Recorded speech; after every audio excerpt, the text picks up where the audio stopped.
Podrías decir que llegué a Black Ridge medio atormentado. El reloj del salpicadero marcaba las 2:18 de la tarde, cuando guié mi coche oxidado más allá del letrero verde. Población, 1247. Y descendí hacia el valle. Era principios de abril, temporada de barro en Vermont, y los bordes de la carretera 14 tenían el color de los pozos del café. Había manejado 5 horas desde Boston con la radio apagada, reviviendo el accidente en mi cabeza en un bucle que no podía detener. 6 meses antes, estaba al volante de ese mismo coche en la I-93. La lluvia cortaba el aire, el teléfono vibraba en el portavasos, una mirada rápida al mensaje de Sara, solo un meme, algo sobre gatos, y las luces de freno de un camión explotaron frente a mí. Me encogí, derrapé, giré. Ella gritó mi nombre una vez. El lado del pasajero se arrugó como papel de aluminio. El médico dijo que murió al instante. Yo salí con una fractura en espiral en la muñeca, una acusación de conducción temeraria que no prosperó y una culpa que sí. El testamento del tío Roger llegó 2 semanas después del funeral, como un desafío cósmico. Una pequeña cabaña en las afueras de Black Ridge, pagada, adecuada para un nuevo comienzo. Apenas conocía al hombre, un carpintero excéntrico que me enseñó a afilar un cepillo cuando tenía 10 años. Sin embargo, ahí estaba su último regalo: renunciar a mi trabajo de diseño, vender todo lo que Sara no había tocado y dirigir el coche hacia el norte hasta que la señal del móvil desapareciera. Fue casi instintivo. La cabaña estaba en un camino lleno de baches llamado Birch Hollow, con más hoyos que pavimento. 2 habitaciones, techo cubierto de musgo, una estufa de leña más antigua que yo. Olía a cedro, ratones y algo más dulce, quizás savia de los arces cercanos. Arrastré mi mochila, desplegué la cama de campaña y traté de sentirme agradecido. La mayor parte del tiempo, solo me sentía vacío. Aguanté una semana con mis ahorros y autocompasión antes de que las cuentas de la supervivencia se volvieran aterradoras. En Birch Hollow no había wifi y la electricidad era intermitente. Los trabajos remotos estaban descartados. Los empleos diurnos en el pueblo significaban gente, charla trivial, miradas de lástima, nada que pudiera soportar. Necesitaba algo que pagara bien, exigiera silencio y, preferiblemente, ocurriera mientras el resto del mundo dormía. Black Ridge respondió a ese llamado una tarde húmeda de martes. Había ido al Pine Junction General Store por sopa enlatada y el tipo de café que hace que tu lengua se arrepienta de vivir. El tablero de anuncios junto al congelador era un mosaico de números de niñeras, carteles de perros perdidos y ventas de pasteles de la iglesia, excepto por una tarjeta índice color crema. Se busca repartidor nocturno. Blackwood Ridge Farm, 10400 AM. Las entregas rurales deben seguir el protocolo sin excepción. Alta remuneración. Pregunte dentro o llame a Samuel Cross, con un número de teléfono adjunto. Casi me río. Repartidor nocturno sonaba como código para contrabando o tráfico de órganos. Aún así, la tarjeta parecía magnética. 40 minutos después, con las compras calentándose en el asiento del pasajero, marqué el número desde un teléfono público en el estacionamiento, porque la señal en Pine Junction era prehistórica. Una voz grave respondió al segundo timbrazo. Cross. Tragué saliva. Hola, me llamo Alex Morrison. Llamo por el trabajo de repartidor. Una pausa, como si pudiera medirme por teléfono. ¿Estás libre para hablar esta noche? Su casa quedaba a 10 minutos del pueblo. Las instrucciones eran simples. Tomar la carretera del condado 3 hacia el sur. Girar a la izquierda en el buzón con los cuernos. Seguir el camino de tierra hasta el gran granero rojo.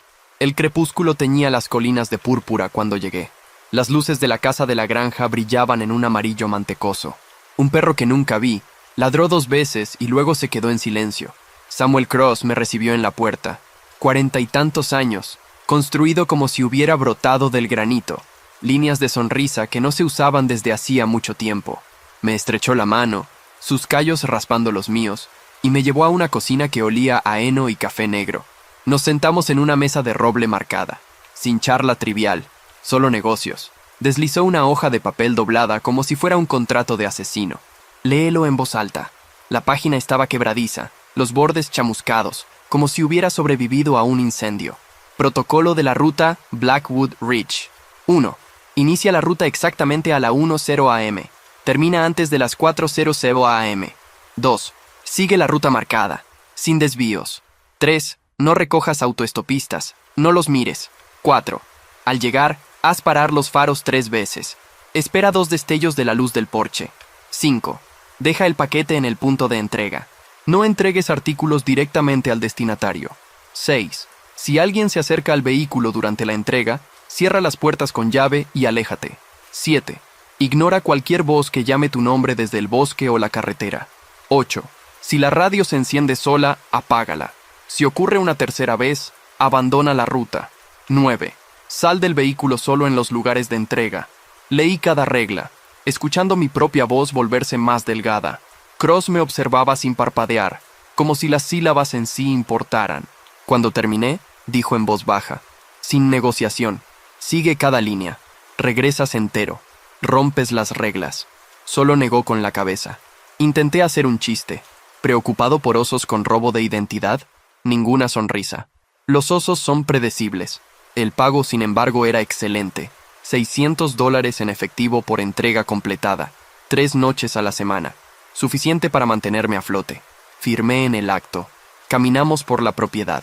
El granero albergaba un pequeño rebaño lechero, 40 vacas Holstein mugiendo suavemente, más una Ford F-150 blanca más antigua, con el logotipo de la granja. Cross abrió la tapa trasera con un llavero. Dentro, unas 30 cajas de madera, cada una con un número, candados de latón pulido en cada tapa. No necesitas saber qué hay dentro, dijo. Solo empareja los números con las direcciones en el manifiesto que está en la guantera. ¿Esperando problemas?, pregunté, mirando los candados. Los problemas me esperan, murmuró, cerrando la tapa. Antes de irme, me entregó un mapa antiguo, un termo y una tarjeta de combustible. Aparece mañana por la noche, a las 12:30. El resto de tu vida puede depender de la puntualidad. Manejar de regreso a Birch Hollow. Repasé las reglas como tablas de multiplicar. Parecían menos directrices laborales y más instrucciones de supervivencia que encontrarías grabadas en la puerta de una caja fuerte. Al día siguiente, llovió de nuevo, golpeando el techo de hojalata mientras intentaba tomar una siesta. El sueño llegó en medias horas nerviosas. Soñé con Sara, su cabello negro pegado a las mejillas, la ventana del pasajero en forma de telaraña alrededor de sus ojos aterrorizados. Me desperté ahogándome con su nombre. A las 11:45, preparé café amargo de cafetería en la cafetera de la cabaña. Cargué mi teléfono con una lista de reproducción sin conexión. No había señal de todos modos, y me sentí casi ridículo frotándome el sueño de los ojos como un niño preparándose para una casa de fantasmas. A las 12:32, estaba parado al borde del camino de la granja de Cross, con los faros apagados. El camión olía a limpiador de cuero y metal frío. 12 paquetes numerados estaban asegurados detrás de un divisor de malla. Coloqué la hoja de reglas en el salpicadero, donde la luz del techo besaba la tinta. 00049, 0050. Mi pulso se sincronizó con el segundero. A las 12:59:57 giré la llave. El motor rugió. Salí a la carretera del Condado 3 exactamente a la 10 a.m. El tic-tac tan preciso como el último latido del corazón de Sara en mi memoria. La ruta se dirigía al este hacia la carretera Pine Ridge, pasando por campos plateados por la escarcha. Las estrellas presionaban bajas, pesadas, con una especie de indiferencia cósmica. Después de 14 kilómetros, el GPS, una unidad antigua que Cross había sujetado con bridas, pitó la primera parada. Margaret Talbot, 82 años, según el manifiesto. Giré hacia una entrada flanqueada por arces que podrían haber sido torneados en mayo. Su casa de tablas parecía una postal hasta la noche. Regla 4. Hice parar los faros 3 veces, al ritmo. 2 destellos cálidos del porche respondieron. El alivio aflojó mis hombros. Tomé el paquete número 1, una caja del tamaño de una caja de zapatos, sorprendentemente pesada. Ajusté la capucha de mi chaqueta contra la llovizna y caminé hacia el buzón de madera clavado junto a su buzón. La tapa crujió. Coloqué la caja dentro, la cerré. Regresé apresuradamente. Ningún movimiento en la casa, solo la luz del porche apagándose mientras ponía el camión en marcha. Suave, casi anticlimático. La segunda etapa serpenteaba por la carretera Deer Run, una cinta de pista única entre campos oscuros. Fue entonces cuando rodó la niebla, repentina como una señal de escenario. Un momento despejado, al siguiente, una pared lechosa tragándose todo excepto los faros. Reduje la velocidad a 30 km/h. Un ciervo a la izquierda, quizá un espantapájaros a la derecha. Mis palmas sudaban. Seguí pensando en la regla 3. No mires a los autoestopistas. que calificaba como autoestopista. Cualquier cosa de pie, me enfoqué hacia adelante hasta que la niebla se disipó. La segunda parada pertenecía a una pareja llamada Armstrong. Misma rutina, mismo éxito. Pero mientras me inclinaba en el punto de entrega, un crujido débil viajó a través de la oscuridad como botas sobre grava. Me enderecé, el corazón acelerado. Ninguna luz en el porche más allá de los Armstrong. Barrí la línea de los árboles. Nada más que ramas goteando. De regreso a la cabina, cerré ambas puertas antes de girar la llave. Cross no había dicho que hiciera eso, pero parecía correcto. Manejar, capté movimiento en el espejo lateral. Una silueta alta a medio camino entre el granero y el bosque. Brazos largos, cabeza inclinada. No caminando, solo existiendo donde nadie debería estar a la 1:47 am. Parpadeé y desapareció. Tal vez niebla, tal vez mis nervios. Tercera parada. Sin incidentes. Cuarta. Igual. A las 2:35 am. Y la adrenalina se había asentado en un zumbido bajo. Me sorprendí tarareando con el motor, convencido de que lo del espantapájaros era un truco de la luz de la luna. El camino a la quinta entrega descendía hacia un pantano. El aire más frío. Encendí los limpiaparabrisas contra las gotas de niebla. Fue entonces cuando la radio AM del camión se encendió sola. Volumen máximo. Un chillido estridente como una motosierra. Golpeé el botón para apagarla. El corazón golpeando mis costillas. Regla 8. Primera activación. Debería ser imposible. La unidad estaba apagada y era antigua. Exhalé entre los dientes apretados. Sentí el aliento a café y me reí de mí mismo, porque la adrenalina se derrama de maneras extrañas. La última entrega, una dirección garabateada como remolque de Old Creek, estaba al final de un desvío lleno de maleza. Ninguna luz en el porche, solo una lámpara tenue filtrándose a través de cortinas de tela. Hice parar los faros 3 veces. Nada. Esperé 15 segundos. Todavía nada. Mis dedos encontraron la hoja de reglas. Si no hay respuesta, márcalo como no entregado y sigue adelante. Puse el camión en reversa cuando una lámpara dentro parpadeó 2 veces. Suficiente. Mi cerebro debatió entre el protocolo y el sentido común. 2 destellos, sí, pero desde dentro, no del porche. Una tecnicidad. La voz de Cross resonó. Sigue cada línea. Estacioné, tomé el paquete número 6 y salí. El coro de ranas del pantano se cortó a la mitad, como si la naturaleza contuviera la respiración. A mitad de camino de la caja de entrega, lo escuché. Un toque suave en el vidrio. Miré hacia arriba. Un rostro de mujer detrás de la cortina, pálido y mojado. El vidrio de la ventana se empañaba como si respirara con fuerza contra él. Levantó la mano lentamente, la palma brillando débilmente bajo la lámpara. Sus ojos encontraron los míos. Mi columna se heló. Regla 5. No entregues artículos directamente. Dejé el paquete en la caja de madera sin romper el contacto visual. Ella observó, pero no se movió. Algo en sus proporciones parecía incorrecto, como si sus hombros fueran demasiado estrechos para sostener ese cuello. Regresé al camión, cada paso una década. La puerta de la cabina golpeó. Las cerraduras hicieron clic. El motor rugió. Mantuve la mirada fija hacia adelante hasta que el remolque desapareció. Solo entonces me arriesgué a mirarlo en el espejo.